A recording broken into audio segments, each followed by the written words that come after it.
This man is about to rob a factory, a dental office, and a church, all on the same morning, all without leaving his chair. No break-in, no stolen password anyone could see, no alarm. By 5 o'clock, the money is simply gone, and the victims don't notice a thing. And the craziest part? There was no gang, no army of thieves spread across 90 countries.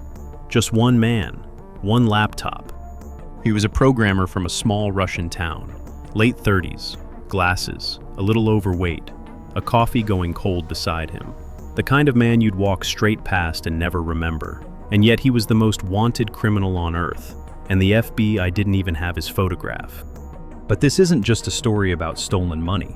It's about the machine he built that could not be switched off. The coalition of 10 countries that came for one single man, and what he was really stealing, while everyone was busy watching the cash. This is how one ordinary programmer outbuilt the entire Western world. A man you'd never look at twice, sitting alone with a laptop and a cold cup of coffee, holding off the FBI, Microsoft, Europol, and the police of 10 nations all at once. It started on an ordinary morning, a cup of coffee, and one click, 8 time zones away. Let's follow that click. It landed first at a plastics factory in Pennsylvania. A woman opened an email that looked like a delivery notice. She clicked. Nothing happened. No error, no warning, no sign at all. She closed it and moved on with her day. But the very same click was landing somewhere else, too, at the very same time. A dental office in Ohio, a construction firm in Britain, a hospital in Germany, and a church, an actual church, in a town of just 400 people. A family business that had taken 2 generations to build. Different countries, different time zones, different people who would never meet, who had nothing in common except one thing. This morning, every one of them had opened the wrong email, and every one of them was about to lose everything in their bank account by the end of the working day. They didn't know it yet. Their screens looked completely normal. The padlock was there, the numbers were there, but their screens were lying to them. And this was not happening to 10 people. It was not happening to 100, across 90 countries. The same silent program was sitting inside more than 1 million machines, just waiting. Think about that number for a second. More than 1 million computers, in homes and offices and hospitals on every continent, all quietly carrying the same hidden passenger. And not one of those owners had any idea. Here is an uncomfortable thought. One of those machines might be the very one you are watching this on right now, and you would never know. That was the entire point. A crime on this scale should need an army, thousands of people, in every country, all working together. That is the only way something like this should even be possible. Except there was no army. Every dollar, from every country, every single day, was flowing to one man, one laptop. For years, that man left no trace, no name, no face, no country. The most wanted criminal in the world, and the FBI couldn't even put a picture of him on a wall. Think about how strange that is. They could see the crime happening, live, every day. They could watch the money leave. They could count it, to the dollar, as it vanished. And yet the man doing it was a complete blank, a shadow with a coffee cup. He had built an empire worth hundreds of millions, and he had done it so cleanly that the most powerful law enforcement agency on the planet could not prove he even existed. But somewhere in those years, quietly, by accident, in a way he never even noticed, he had made one very small mistake, just one. He didn't know it yet, and neither did the FBI. That single mistake was the loose thread that would eventually unravel everything, and it would pull the most powerful coalition in history all the way to a terrace on the Black Sea. For 4 years. Though, that mistake would stay completely silent. So who was hunting him? Long before that thread ever surfaced, the FBI tried the thing that had always worked before. His name was Elliot Peterson, and he had been chasing one ghost for 14 months. He had arrested 43 people, but not one of them had ever met the man they worked for. Not one of them had seen his face. Most of them had never even known his name.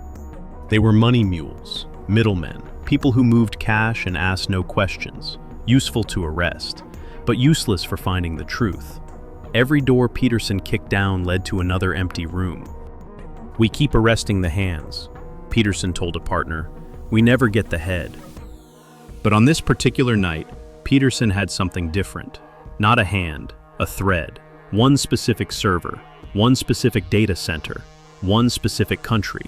He picked up the phone, and what happened next became the largest cyber raid in American history. The FBI called Microsoft. Microsoft called a federal judge. The court signed civil orders that no one had ever used at this scale before.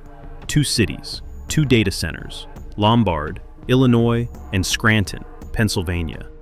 March 25th, 2012, 8 o'clock in the morning. In a single afternoon, 898 internet addresses were seized, and in the federal complaint, for the very first time, anywhere, in writing, in a court of law, the name finally appeared: Slavic. Microsoft put out a press release. They called it Operation B71. By the next morning, every hosting company in Europe was on its knees. Peterson went home and slept for 10 hours straight. After 14 months of chasing a ghost, it finally felt like the ghost had a name and a wound. Surely, this time, they had won. So what happened next?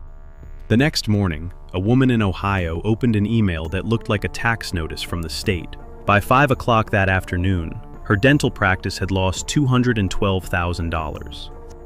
The network was still alive, not wounded, not slowed, completely untouched. In Pittsburgh, Peterson sat at his desk, staring at a wire transfer that should not have existed. The servers were gone, the domains were gone, the press release was on the front page of every newspaper in the country, and nothing had slowed down, not by a single dollar. So they tried again. They went to Frankfurt. They pulled the servers. The network rebuilt itself in 48 hours. They went to Amsterdam. Same result. Nothing slowed. This is the part that nobody could explain. For every other hacker, every other crew, every other ransomware ring, this playbook always worked. Find the server, unplug it, walk away. That single move had been the great weapon of law enforcement for years. It had killed the Russian business network, once one of the most notorious criminal hosts on the internet. It had killed Citadel. It had killed SpyEye, cut off the center, and the whole thing dies. It always died. It did not work against this man. He hadn't even been seen on the criminal forums for 6 weeks. The other criminals assumed he had gone underground, scared off by the raid. He hadn't. He had been somewhere else entirely, quietly building a second machine, a machine the FBI had never seen before. No server, no head, no center. A machine that could not be turned off. But here is what nobody knew yet. Not Peterson, not Microsoft, not even Slavic himself. A machine that cannot be turned off has a different weakness. A machine that anyone can command is a machine that anyone can take from you. And that very night, in a small office in San Francisco, a researcher reading code at 3 in the morning had just figured out how Slavic's new machine talked to itself. That researcher worked for Dell SecureWorks. He had been reading Slavic's new code for 48 hours straight, and now, finally, he saw it. He picked up the phone. The voice on the other end belonged to Tillman Werner, German, a researcher at CrowdStrike. He had been chasing this exact same code for a year. The American told him what he had found. The infected machines, he said, didn't need Slavic to give them orders anymore. They didn't need a server at all. They simply listened to each other. Werner went quiet for a long time. And then he said it. So we don't need to find Slavic. We just need to become him.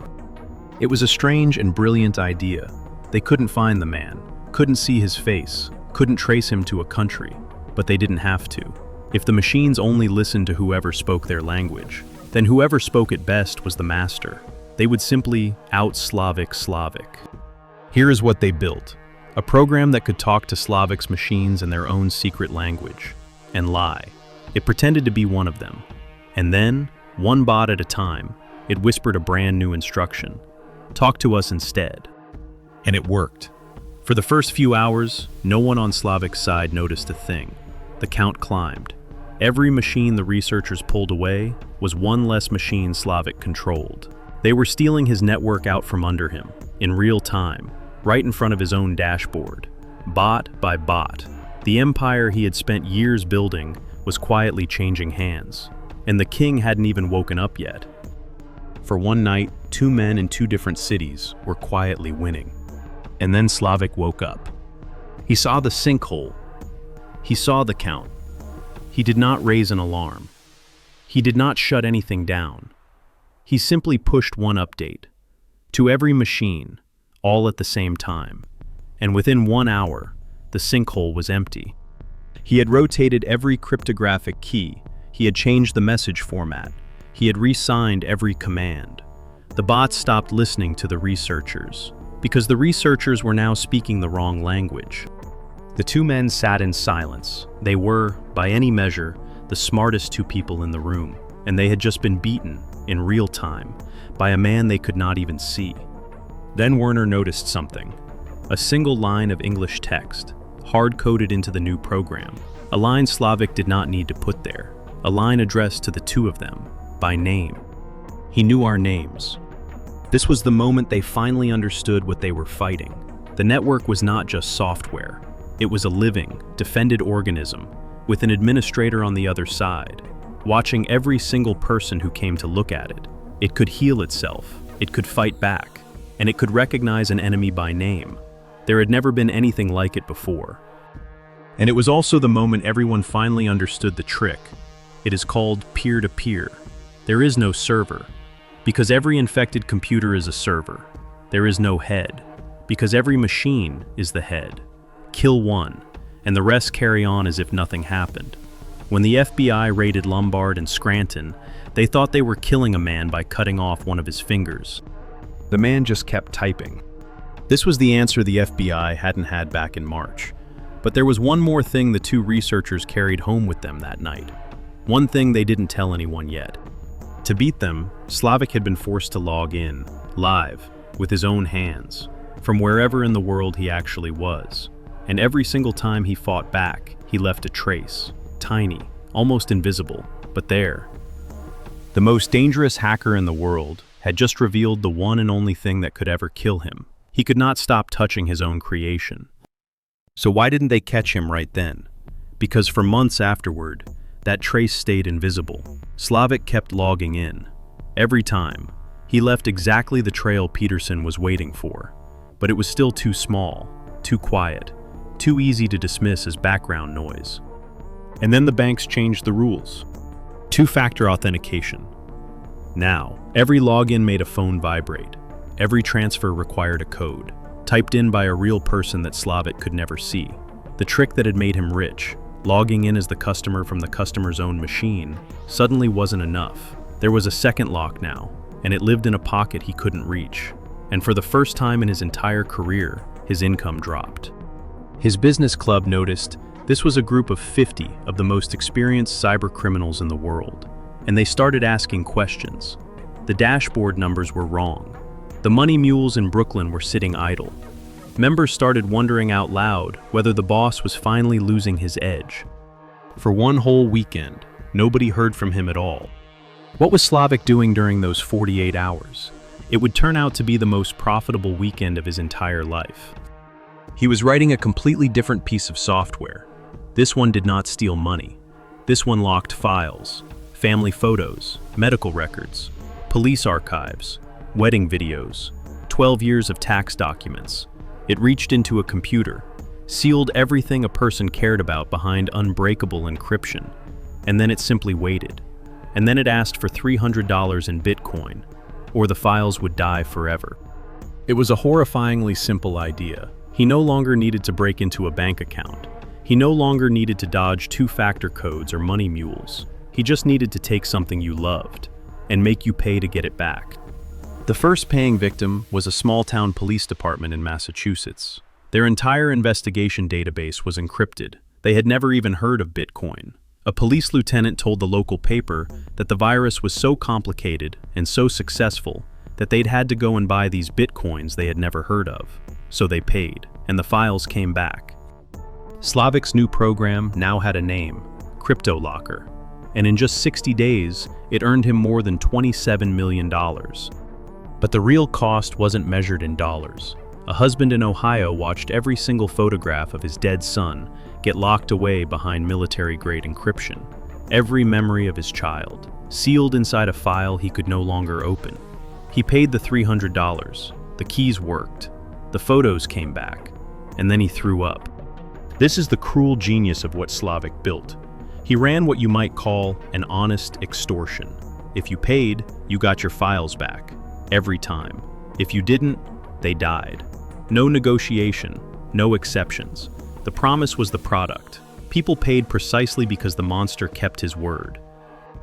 But this time, the victims were not secretaries quietly losing money in silence. They were hospitals, churches, police departments, schools, and these victims did not stay quiet. Within weeks, CryptoLocker was on the front page of every newspaper in America.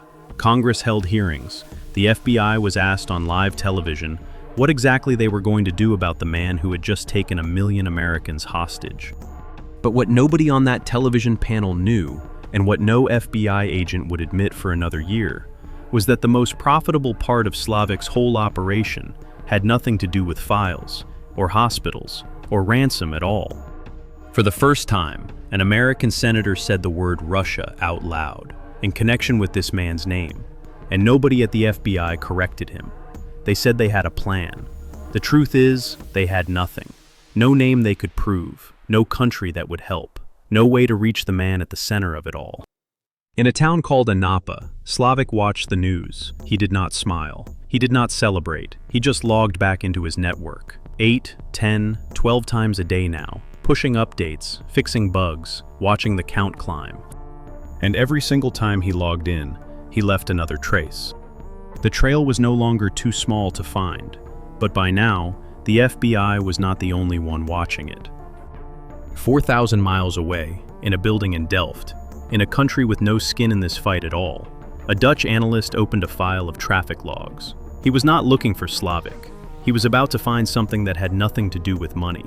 And what he saw would change what every government on Earth thought about this case. For 3 weeks, that analyst had been reading Slavic's traffic. Most of it was exactly what you'd expect. Chase, Wells Fargo, Bank of America, login, password, account. Thousands upon thousands of them. The endless, ordinary machinery of theft. And then, once in every 1,000 queries, something else. The words were not in English. The machines they were running on were not in America. The pattern was small, less than 1% of all the traffic, easy to miss completely. The kind of thing a tired analyst would scroll right past. But it was there, and it did not belong. He didn't understand what it meant yet, but he understood, the way you sometimes just do, that it mattered. He went home, and for 3 nights he did not sleep. 4,000 miles away, in Pittsburgh, Elliot Peterson opened a new folder on his desktop. The label was a single word, Tovar. It is Russian. It means merchandise, the thing you sell, the thing you buy. Peterson chose it because it was the closest word he could find, in any language, to what he was about to do. Take it back. In the room were 10 countries, 3 of the largest tech companies on Earth, and 20 of the best minds in cybersecurity. One target. A U.S. attorney stood at the head of the table. He had prosecuted organized crime in Pittsburgh for 20 years. He looked around the room, and he said one thing. He is not a criminal. He is something else. We are going to stop treating him like a thief. The plan they began to write that night had never been attempted before. It was not a raid. It was not a sinkhole. It was not a domain takedown. It was all 3, at the exact same moment, across the entire planet. Court orders in 10 languages, signed inside the same window of time. 150,000 domains, seized before Slavic's algorithm had even generated them. Every peer in the network, poisoned simultaneously. And one rule above all the others, Slavic could not know. But the plan had one terrible weakness. It could not be tested, because if they rehearsed it, even once, Slavic would see the rehearsal in his own traffic, and he would understand instantly what was coming. So they would get exactly 1 attempt. The first time they tried it had to be the only time. There would be no second chance, no do-over, no learning from a mistake. They gave themselves 6 months to be ready. Think about the pressure of that. 20 of the best minds on Earth, 10 governments, 3 tech giants, all building a weapon they were forbidden to fire even once before the real thing. Everything had to be perfect, the very first time. And while the largest coalition in the history of cyber warfare was quietly building its trap, Slavic was making more money than ever. CryptoLocker hit a record month. His business club had never been richer. He bought a second yacht. He didn't know about Delft. He didn't know about Pittsburgh. He didn't know that 20 people across 10 countries had already memorized his face. He had never been more powerful, and he had never been more visible. In Delft, the analyst finally typed one sentence into an email and sent it to the FBI. It was 6 words long. He did not get a reply for 2 weeks. And when the man who finally read it picked up the phone, he would already be too late. That email sat in an inbox for 2 more weeks, and in those 2 weeks, Slavic would lose the network he had built over 10 years and gain something that no one in Pittsburgh could ever take from him. By the time the email was finally read, the largest cyber operation in American history would already be over. May 30th, 2014, 4 o'clock in the morning, Eastern Time. The war room was silent. 20 screens, 20 people, nobody moving. Elliot Peterson stood at the back of the room. 41 months on this case, 11 days without sleep. Tillman Werner sat in the front row, his finger resting on a single key. Everything came down to this. 6 months of work that could never be rehearsed. One attempt, one chance to catch a man who had beaten them every single time before. If even one piece of it failed, Slavic would see it, adapt in an hour, and disappear for good. There was no plan B in the room. There was only the key and the finger on it. He pressed it. A judge in Washington signed an order. 150,000 domains fired from a server in Hilton Head. A poisoned peer list broadcast out from Bonn. 5 hosting providers across Europe locked their racks, all in the very same second. And 300,000 bots began migrating into the FBI's sinkholes, slowly, one by one. Nobody breathed. In a Napa. Slavic woke up. He made coffee. He opened his dashboard. The screen took a long time to load, and then he saw it. 20,000 machines, already gone. He did not raise an alarm. He did not call anyone. He simply began to write. New keys, new protocols, new addresses. He was doing exactly what he had done to those 2 researchers 2 years earlier. Fighting back, live, from a balcony. It had worked then, it did not work now. The coalition had anticipated every single move. They had pre-registered the domains his algorithm would generate for the next 12 months. They had cracked the key format he was rotating to. They had poisoned every peer he tried to reach. He generated 1,000 new domains. They already owned them. He pushed out a new program. They had already read it before it shipped. He tried to rotate his peers. Every peer was now talking straight back to Pittsburgh. For the first time in his life, every door he opened was already locked from the other side. Every weapon he reached for had already been taken away. The man who could not be turned off was watching himself be turned off, and there was nothing left to fight with. By the 3rd hour, half his network was gone. By the 4th hour, he stopped moving. 8:37 in the morning, Tillman Werner stood up, and he said one sentence. "We've got it. Game over. Zeus is dead." The largest banking botnet in history went dark. But the man on the balcony was alive. He got up, he went down to the marina, and he went sailing. The largest banking botnet in history had just been destroyed by 20 people from 10 countries, and the man who built it spent that afternoon on the water. Within a week, the bounty on his head would reach $3 million, the largest in the history of cybercrime, and he would not spend a single day in jail. In Pittsburgh, Elliot Peterson stared at a closed folder. They had his face, they had his name, they had his address. After more than 3 years, they finally had everything, and there was absolutely nothing they could do with any of it. Because somewhere between that war room and the Black Sea, there was still one thing they did not understand. Why would Russia not give him up? The answer had been sitting in an analyst's inbox for 2 weeks, and the man who finally read it had just landed in Delft. Elliot Peterson sat across the table from the Dutch analyst. The analyst turned his laptop around. The search queries running on those infected machines were not bank logins. They were phrases like top secret, Ministry of Defense, State Security Service, all of it in Russian, and all of it running on computers in Georgia, Turkey, Syria, and Ukraine, the countries that sit on the borders of Russia. the countries Russia had been quietly fighting.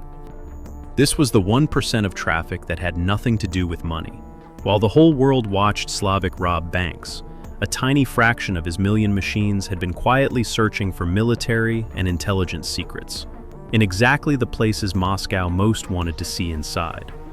And then the analyst gave Peterson the date, late 2013, just weeks before Russia annexed Crimea.